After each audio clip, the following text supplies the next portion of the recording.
Today we read in 2 Corinthians 11. I'll read verses 2 through verses 4. Paul says to the Corinthians, "I'm jealous for you with a jealousy of God himself.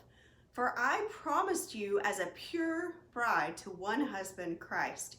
I fear, though, that somehow you will be led astray from your pure and simple devotion to Christ, just as Eve was deceived by the serpent. You seem to believe whatever anyone tells you, even if they preach about a different Jesus than the one that we preach, or a different spirit than the one that you received, or a different kind of gospel than the one you believed." Paul is saying here that we are betrothed to Jesus. He is our only Savior. He is our only deliverer. He is our only Redeemer. He is the bridegroom, and we are the bride.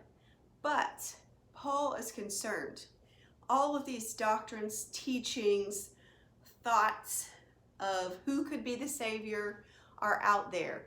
And he's concerned that just as Eve gazed on the tree of knowledge of good and evil and was deceived by the serpent into thinking that it was actually a good thing for her, when it was a bad thing for her, that the Corinthians would do the same thing. They would be led astray by all kinds of different doctrines and teachings. And Paul says he's concerned about that. So I want to share a personal story. I have unfortunately acquired poison ivy in my flower bed. And for the past couple of months, I've been trying to eradicate that poison ivy. Now, I was bragging to my family that I've never broken out with poison ivy, so I'm the one to go tackle the project. So I put a suit on that's a little bit short of an astronaut suit, went outside, all covered up with gloves, everything, pants, long pants, jacket, just to make sure I didn't encounter this poison ivy, and started digging in the flower bed. And I rooted it out and thought that I had eradicated it. And I was so excited that I didn't break out. But I went out a week or two later and there was still some growing. So I had to go at it again and tackle the poison ivy. And I tried to pull it all up and then there was more. So a third time I went out there and I said, okay, I am determined to get this plant out of my yard. I don't want any part of it. It is bad.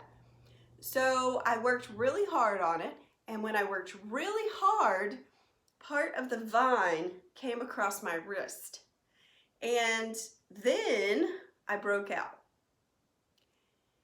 So first of all, I had thought to myself, I'm not going to get this. I'm going to be fine. I will go ahead and enter the garden of poison ivy, and I'm good. And I was.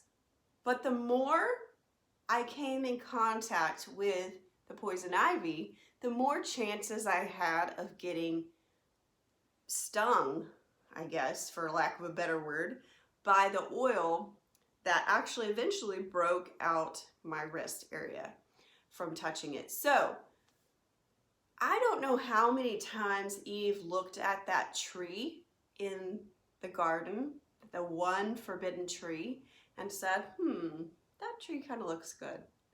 I think I'm okay. I can kind of get close to it. I can touch it. I can get next to it.